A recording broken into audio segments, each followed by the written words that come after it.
Just weeks ago, Russian propaganda was screaming about a decisive breakthrough near Dobropolye, claiming an advance of 17 kilometers, an unprecedented gain in this phase of the war, deep toward the vital Kramatorsk-Dobropolye highway.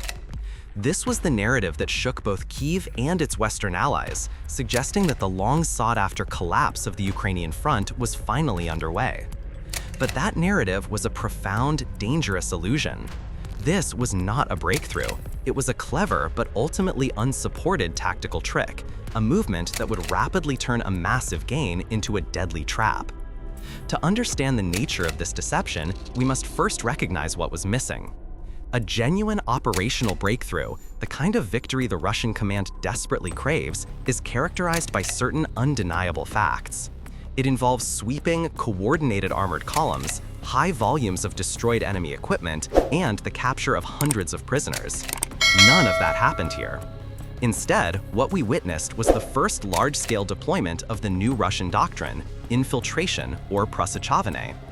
The Russian forces exploited a systemic vulnerability in the Ukrainian defense. As military analysts have consistently documented, the front line is no longer continuous. Due to chronic manpower shortages, Ukrainian forward positions are held by small, dispersed groups, sometimes as few as 6 to 10 soldiers holding an entire kilometer of front. This creates vast, undefended gray zones and gaps. The Russian tactic was to bypass these thinly held positions entirely. They did not attack the line, they infiltrated through the massive holes in it. Small groups of light infantry, often moving at night, under minimal support, and utilizing local knowledge, simply walked through the vacuum. They bypassed key defensive structures, established footholds in the Ukrainian rear, and successfully reached the crucial highway. This initial success was a direct result of Ukrainian weakness, not Russian strength. The forward groups, often from units like the 132nd Motor Rifle Brigade, were not fighting a glorious battle. They were establishing forward hideouts, setting up ambushes for Ukrainian supply trucks, and disrupting the rear area's security and communications. This created the illusion of a massive operational success. However, the Russian command, eager for a political victory to leverage at international negotiations, vastly overstated the extent of this penetration.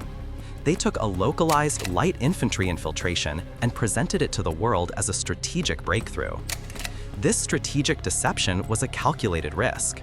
The immediate objective was clear: create panic, force the Ukrainian high command to overcommit its limited reserves, and secure a diplomatic advantage. But the very nature of their success ensured its failure. By infiltrating 17 kilometers without a sustained armored column behind them, the Russian forces had moved far beyond their own effective artillery range and outpaced their logistical tail. They were light, they were disconnected, and they were fundamentally unsupported. The entire operation was a fragile, unsupported salient waiting to be cut off. The initial 17-kilometer gain was not a victory for Russia. It was the construction of a perfectly designed, easily surrounded trap. We've established that Russia's 17-kilometer gain was an illusion, a movement into a vacuum created by deception and not true military force. Now, we turn to the decisive counterpunch, the moment that illusion dissolved into a brutal reality. The Ukrainian response was swift, overwhelming, and strategically brilliant. They didn't just meet the penetration, they localized it, turning a supposed breakthrough into a deadly salient that now threatens the Russian units inside with operational encirclement. The Russian forces, instead of being on a glorious offensive, are now trapped in a strategic dilemma, a suitcase without a handle, too costly to hold and too humiliating to let go. The Ukrainian high command understood the immediate and existential danger of the infiltration. They acted with calculated ferocity, immediately committing elite reserves, including the air assault forces and newly formed National Guard Corps, to stabilize the flanks of the penetration. The goal was surgical: contain the salient and cut it off at the neck. They did not attempt to push the Russian forces back kilometer by kilometer. Instead, they focused on closing the door behind them. This counter-maneuver transformed the vast, unsupported Russian advance into a vulnerable operational bag or mini cauldron.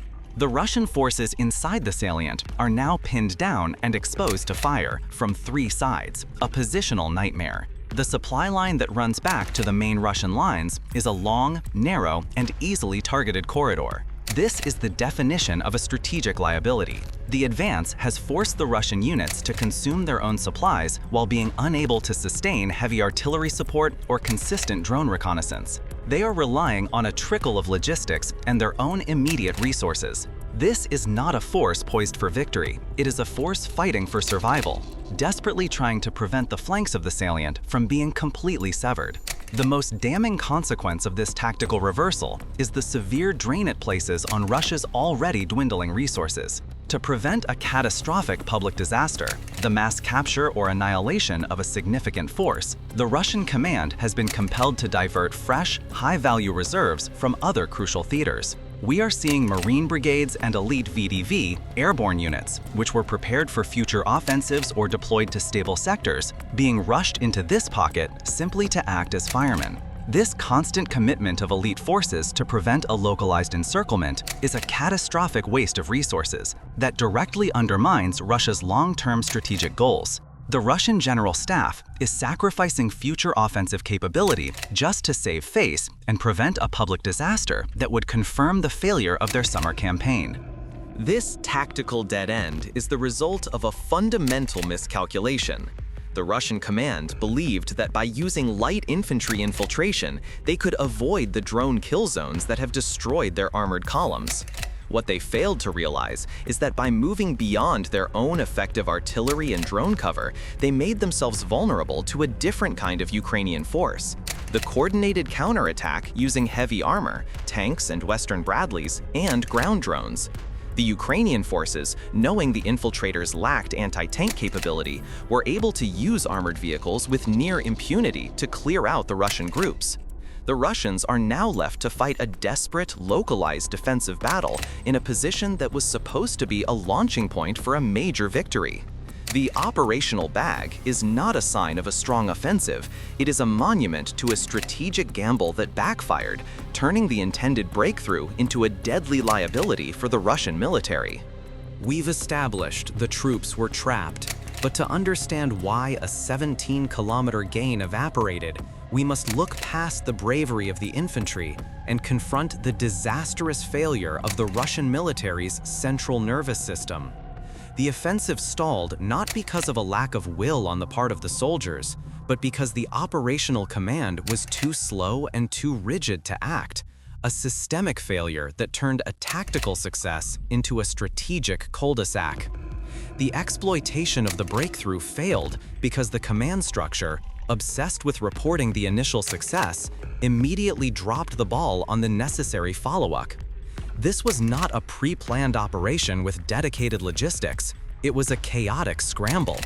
For a deep penetration to succeed, it requires immediate, synchronized support. The forward movement of artillery, the constant overhead coverage of strike drones, the pre-positioning of fuel and ammunition, and the rapid movement of reserves. None of this happened. The light infantry groups were left unsupported, operating in a lethal artillery and drone vacuum that made them instantly vulnerable. The Russian command's failure to rapidly razduplitsia, to catch up to the reality of the situation, was the fatal flaw. They were celebrating a political victory before the military work had even begun. And this disconnect between the command headquarters and the frontline reality led to a critical error. They abandoned the infantry. The light Russian units, focused on stealth, could only carry minimal anti-tank capabilities. This proved catastrophic when the Ukrainian response came. The Ukrainian counterattack was brutal, simple, and perfectly executed to exploit this very weakness. The Ukrainian command did not engage in the same slow, infantry-based slugfest. They forced the issue by committing heavy armor, tanks, and Bradley infantry fighting vehicles into the salient. This created a profound asymmetry. The Russian infiltrators, lacking the necessary heavy weapons, were powerless to stop the Ukrainian armor. We saw devastating counterattacks, where Ukrainian forces, protected by their armor and coordinated by their superior drone coverage, simply eliminated the isolated Russian pockets. The contrast between the light, vulnerable Russian infiltration and the heavy, protected Ukrainian counterpunch is the definitive image of this failed offense. This failure is rooted in a culture of strategic incompetence. The Russian general staff is trained to fight a war on paper, not a war of adaptation. They are rigid and slow, unable to deviate from a pre-planned, large-scale maneuver. The inability of the headquarters to instantaneously provide fire support for the forward troops, to push the artillery and drone coverage forward, is a direct result of this bureaucratic paralysis. They sacrificed their best tactical advantage for a hollow propaganda win, proving that the most significant enemy of the Russian army is its own high command. The offensive stalled not because Ukrainian troops fought harder, though they did, but because the command structure was incapable of supporting its own troops when they needed it most. They were left to die in a foreign field, betrayed not by an external enemy, but by the incompetence and misplaced priorities of their own generals. This failure to exploit a tactical opening is the defining moment of the summer campaign, proving that the Russian military is structurally incapable of winning a large-scale war. We have chronicled the tactical failure of the Russian advance, but the final, most devastating blow was not struck on the battlefield. It was a political stroke delivered by the Ukrainian high command that turned Russia's propaganda into a self-indictment. This is the ultimate humiliation, a direct, public statement of victory that forced the Russian command to acknowledge a defeat it had spent 2 weeks desperately lying about. The Russian military and its entire propaganda apparatus had tried to bury the truth of the Dobropolye salient. They insisted that the counterattacks were merely stabilization actions, defensive measures against small, insignificant groups. They denied the very real threat of encirclement, attempting to maintain the illusion that their forces were still poised for a major breakthrough. This lie was being fed directly to their own troops, telling them they were winning while the truth was a desperate fight for survival. But the Ukrainian commander-in-chief shattered that illusion. He stepped forward and made an official, unambiguous statement that served as a political and military declaration. He explicitly confirmed a counter-offensive operation, not a mere stabilization effort. He delivered the final, humiliating statistics. Russian units were not just repelled, they were encircled or positioned to be. He released quantifiable numbers, the precise number of enemy casualties, including over 1,000 irreversible losses, and a tally of destroyed equipment.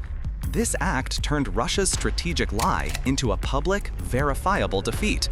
The Ukrainian military was essentially saying, "We have a prisoners tally and your soldiers are surrounded. Stop lying to your people." This public confession of a Russian military failure is a profound humiliation for the entire Russian command structure. It forces the Russian military to acknowledge a reality that its leader has been desperately trying to avoid. The political cost of this exposed deceit is immense. The command is now compelled to divert its last high-value reserves, the elite Marine and VDV brigades we discussed, from their actual planned offensive operations just to prevent the short-term political disaster of a mass surrender. They are sacrificing their long-term strategic goals to save face and prevent a collapse in morale that would be broadcast globally. The official confirmation of the encirclement threat, coming from the highest level of Ukrainian command, makes any further denial by the Russian military utterly impossible. The humiliation goes deeper still. The Russian command, already struggling with internal deception and a collapse of morale, is now forced to operate in a reality dictated by their enemy's success. The commander-in-chief's statement was a strategic masterstroke, forcing the Russian military to expend vital resources to rescue its trapped units. The war is now being fought on Ukraine's terms, and the political cost of this failure will be immense.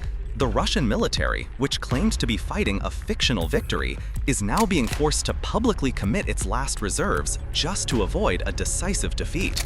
This is the end of the illusion and the beginning of a new, politically volatile phase of the war. We have analyzed the political folly, the command collapse, and the tactical suicide that defined Russia's summer campaign. But the final, most crucial conclusion is not about who won a single battle. It's about the profound, irreversible strategic shift that has now taken hold of the entire conflict. The summer of 2025 was the definitive nail in the coffin for the old war. It proved beyond any reasonable doubt that the Russian military, operating under its current doctrine, cannot and will not achieve a large-scale strategic victory in Ukraine. The Dobropolye fiasco, with its 17-kilometer penetration that instantly collapsed into an operational trap, was the most expensive lesson of the entire conflict. It confirmed the failure of Russia's central strategy. The Kremlin was gambling on its ability to execute a decisive, sweeping maneuver to break the Ukrainian front. Instead, the result was a chaotic operational bag, a logistical nightmare that devoured vast reserves of elite troops just to prevent a mass surrender. This was not a tactical setback. It was a systemic failure that proved the Russian military is structurally incapable of turning a localized success into a strategic victory. The war has now entered a phase where the failure to adapt is a guaranteed path to slow, grinding defeat. This strategic deadlock forces the entire conflict onto new terms. The era of the massed conventional offensive, the kind of war Russia is equipped and trained to fight, is officially over. The war is now defined by asymmetric attrition in the shadows. Russia's army is forced to fight an exhausting small group infiltration war, relying on human waves to pay the butcher's bill for every meter of advance. This is a tactical born of desperation, a direct response to Ukraine's technological dominance in the air. The Russian military has been reduced to fighting an endless series of low-intensity skirmishes, because any attempt to mass armor or troops is instantly obliterated by the FPV drone and precision artillery complex. The path to victory for Ukraine is now clearer than ever, but it requires a strategic shift in focus. The Ukrainian military cannot afford to be complacent. The defense must transition from simply holding static lines to creating mobile, rapid reaction assault forces specifically designed to hunt down and eliminate these infiltrating groups. The emphasis must move away from the traditional trench-based defense and toward a fluid, adaptive defense capable of exploiting the very vulnerability that Russia is creating, the unsupported flanks of the infiltrating groups. The success of Ukrainian counterattacks using heavy armor and ground-based drones against isolated Russian infantry shows this path is viable. The establishment of dedicated operational reserves capable of responding immediately to any penetration is the key to preventing the entire front from collapsing into unmanageable chaos.